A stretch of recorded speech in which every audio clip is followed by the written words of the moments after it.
DCP news में आपका स्वागत है। मैं हूं फैज़ अहमद। जैसा कि आप देख रहे हैं, अभी हम लोग उत्तर प्रदेश की राजधानी लखनऊ में मौजूद हैं और आप ये भी जानते हैं कि 2022 में विधानसभा का चुनाव होने जा रहा है। सभी राजनीतिक पार्टियां अपने अपने दांव पेच लगा रही हैं। इसी संदर्भ में आज हम आपको एक ऐसी शख्सियत से मिलाने जा रहे हैं जो किसी परिचय का मोहताज नहीं है। अहमद नूर हसन साहब, सांसद प्रतिनिधि मोहनलालगंज लखनऊ, मंडल अल्पसंख्यक अध्यक्ष भारतीय जनता पार्टी रहीमाबाद, हमारे बीच मौजूद हैं। आइए उनसे मिलते हैं और जानते हैं कि उनकी पार्टी भारतीय जनता पार्टी इस बार उनका चुनाव में क्या पोजीशन है और उनका क्या समीकरण है और वो क्या करना चाहती हैं। तो आइए मिलते हैं अहमद नूर हसन साहब से। नूर हसन साहब, सबसे पहले आप अपना एक संक्षिप्त परिचय हमारे दर्शकों को दीजिए कि आपका नाम क्या है और क्या है नहीं है। मेरा नाम नूर हसन है। मैं मलिहाबाद में एक गांव कहला है, वहां का रहने वाला हूं, लखनऊ उत्तर प्रदेश में। आवाज़ ऊँची कीजिए जी। और 89 से मेरा राजनीतिक कैरियर है। कौशल किशोर मोहनलालगंज के जो सांसद हैं, आज भारत सरकार में केंद्रीय राज्य मंत्री हैं, उनसे हमारा घनिष्ठ संबंध है। आज तक उन्हीं के साथ मैंने रहा। 14 में जब उन्होंने बीजेपी ज्वाइन की तब मैंने भारतीय जनता पार्टी को। आप सांसद प्रतिनिधि हैं? जी, आज की तारीख में सांसद प्रतिनिधि हूँ और मंडल अध्यक्ष हूँ अल्पसंख्यक मोहम्मद नूर हसन साहब, मुझे ये बताइए कि 2022 में विधानसभा का चुनाव होने जा रहा है।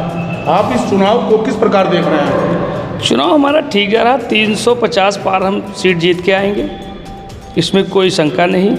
और बौखलाहट तो सपा के लोगों में है और हम लोग तो बेहतरीन काम कर रहे हैं। इस समय मोदी जी, योगी जी तो सबका साथ सबके विकास की बात कर रहे हैं। इसमें हमको कोई शंका नहीं, कहीं पे कोई शक ही नहीं है। नूर साहब, ये बताइए कि बहुत सी राजनीतिक पार्टियां हैं, जैसे समाजवादी पार्टी है, बहुजन समाज पार्टी है, कांग्रेस पार्टी है, इनके अलावा कुछ और भी क्षेत्रीय पार्टियां जैसे आप है, AIM है। क्या इन लोगों से आपकी पार्टी को कोई खतरा है या नहीं? नहीं, इनको हमसे कोई, हमारी पार्टी को इनसे कोई खतरा नहीं। इनको समाजवादी का खतरा है इन लोगों से। भाई मुस्लिम वोट जो है ध्रुवीकरण में बटेगा और वो तो आपकी कम से कम 30% तो मुसलमान उत्तर प्रदेश का भारतीय जनता पार्टी को वोट करने जा रहा है। और 70% मतलब कि अखिलेश करेंगे? नहीं, वो तो बढ़ जाएगा। अखिलेश के पास तो अब की 20% भी वोट नहीं रहेगा मुस्लिम को। लेकिन अखिलेश यादव तो कहते हैं, सीना ठोक कर कहते हैं कि इस बार साइकिल आ रही है 22 में 22। बोलते हैं आप इनके बारे में? लोग जानते हैं साइकिल आ जाएगी तो घर घर गुंडे हो जाएंगे, घर घर गुंडई हो जाएगी। जितना बड़ा लोग झंडा लगाते हैं उतना ही बड़ा उस पार्टी का वो गुंडा होता है। ये तो पूरे मशहूर है। 12 से 17 में सब लोगों ने देखा है। आपकी सरकार में गुंडागर्दी कम है? एक बताइए, मैं आप ही से पूछ रहा हूँ, एक दंगा बताइए जो हुआ उत्तर प्रदेश में। इतनी सारी मतलब कि घटनाएं घट रही हैं, चोरी है, डकैती है, बलात्कार है। ऐसा लग रहा है कि क्या इससे पहले कभी की सरकार में नहीं हुई है? आप इस बारे में क्या बोल रहे हैं? नहीं, इससे बहुत से ज़्यादा पीछे सरकारों में घटनाएं हुई हैं। इसमें तो हमको तो कोई नहीं लग रहा है घटना। विपक्ष तो कुछ भी कहेगा, उसका तो काम ही है कहना। नूर साहब, 2022 में आप प्रचंड बहुमत से आ रहे हैं, ये बिल्कुल क्लियर है। कहीं पे कोई शंका ही नहीं। ऐसा कैसे आप कर सकते हैं? अरे भाई, हमारी पार्टी का विकास नहीं आप देख रहे? विकास भाई, कोरोना काल में सबको घर घर राशन मिला, बिजली सबको मिली। बिजली तो पीछे जितनी सरकारें हैं सपा बसपा की, 8 घंटे 10 घंटे से ज़्यादा हम लोगों को देहात में बिजली नहीं मिली। इसमें 24 घंटा बिजली मिल रही। और क्या चाहिए? कुछ पार्टियां तो कह रही कि मैं 300 यूनिट तक माफ़ कर दूंगा, कोई कह रहे हैं कि मैं 150 यूनिट माफ़ कर दूंगा।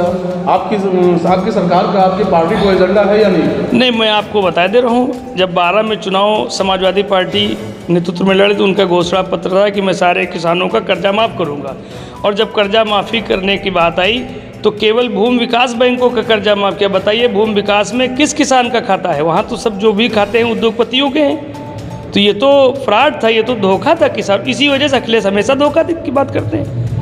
और पार्टी इस बार बहुत ज़ोर शोर से प्रचार कर रही है। अभी JP नड्डा जी आए थे, अभी माननीय प्रधानमंत्री जी आने वाले हैं, आज भी मुख्यमंत्री का बड़ा बिजी शेड्यूल है, आज भी राजनाथ सिंह आने वाले हैं, जब JP नड्डा जी भी मौजूद हैं। क्या समीकरण चल रहा है? समीकरण चल रहा है, सब सही चल रहा है भाई। वो आदमी वर्कर तो करेगा, मेहनत तो करेगा, बिना मेहनत के तो कुछ है नहीं। प्रचार प्रसार चल रहा है भाई, वो तो करना ही पड़ेगा। सभी पार्टियां करती है तो हमारी भी कर रही। नहीं, जब अभी आपने कहा था ना कि हमारी पार्टी 350 सीट ला रही है, जी। जब ला रही है तो फिर इतनी मेहनत करने की क्या ज़रूरत है? तो मेहनत तो करना ही पड़ेगा भाई, बगैर मेहनत के तो कुछ है ही नहीं। आदमी मेहनत नहीं करा तो उसको खाने को भी नहीं मिलेगा। मतलब ज़रूरी है, बिल्कुल पॉजिटिव वे में आप लोग चल रहे हैं। जी, मेहनत जरूर। आप विकास के बारे में कुछ बताएंगे कि आपकी सरकार ने इन 4 सालों में या 5 सालों में कितना विकास किया है? विकास तो हमारी पार्टी ने बहुत किया। शौचालय बना, शौचालय बने, घर प्रधानमंत्री आवास बना, आवास बन रहे हैं, बहुत से ज़्यादा आवास बन रहे हैं। पिछली सरकार में तो 17,000 के ही आसपास आवास बने थे प्रदेश में, इस समय तो लाखों बन गए। और 22 तक मोदी जी ने कहा है कोई आवास बचेगा नहीं जिसको उत्तर प्रदेश में मिल ना जाए। नूर हसन साहब, मुझे ये बताइए जी। कि आपकी सरकार ने आवास, मेहनत तो करना ही पड़ेगा भाई, बगैर मेहनत के तो कुछ है ही नहीं। आदमी मेहनत नहीं करा तो उसको खाने को भी नहीं मिलेगा। मतलब ज़रूरी है, बिल्कुल पॉजिटिव वे में आप लोग चल रहे हैं। जी, मेहनत जरूर। आप विकास के बारे में कुछ बताएंगे कि आपकी सरकार ने इन 4 सालों में या 5 सालों में कितना विकास किया है? विकास तो हमारी पार्टी ने बहुत किया। शौचालय बना, शौचालय बने, घर प्रधानमंत्री आवास बना, आवास बन रहे हैं, बहुत से ज़्यादा आवास बन रहे हैं। पिछली सरकार में तो 17,000 के ही आसपास आवास बने थे प्रदेश में, इस समय तो लाखों बन गए। और 22 तक मोदी जी ने कहा है कोई आवास बचेगा नहीं जिसको उत्तर प्रदेश में मिल ना जाए।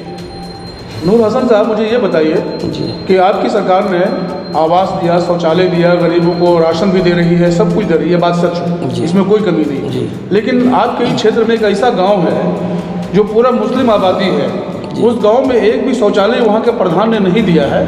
क्या कहेंगे आप उसके बारे में? नहीं दिया तो है, मगर इस समय जो है नया नहीं दे पा रहा है वो जो प्रधान। आज तक उस गांव में एक शौचालय ही नहीं दिया गया है। नहीं। वो एक मुस्लिम गांव है।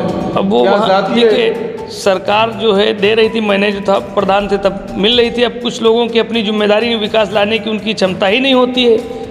नहीं, ऐसे प्रधान के बारे में आप क्या कहेंगे जो इस तरह से कर रहे हैं? अब मैं मात्र 24 वोट से हार गया तो मैं इस पर टिप्पणी नहीं कर सकता हूँ। भाई जनता को ये लग रहा था कि अच्छे हैं।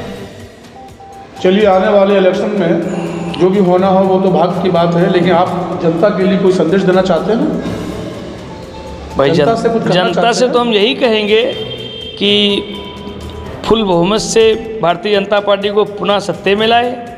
और गुंडई नहीं होगी, गुंडई इस सरकार में कभी नहीं होती है। जब भी इस सरकार कार्यकाल में उत्तर प्रदेश में आई है तो कोई गुंडई नाम की कोई चीज़ नहीं रही।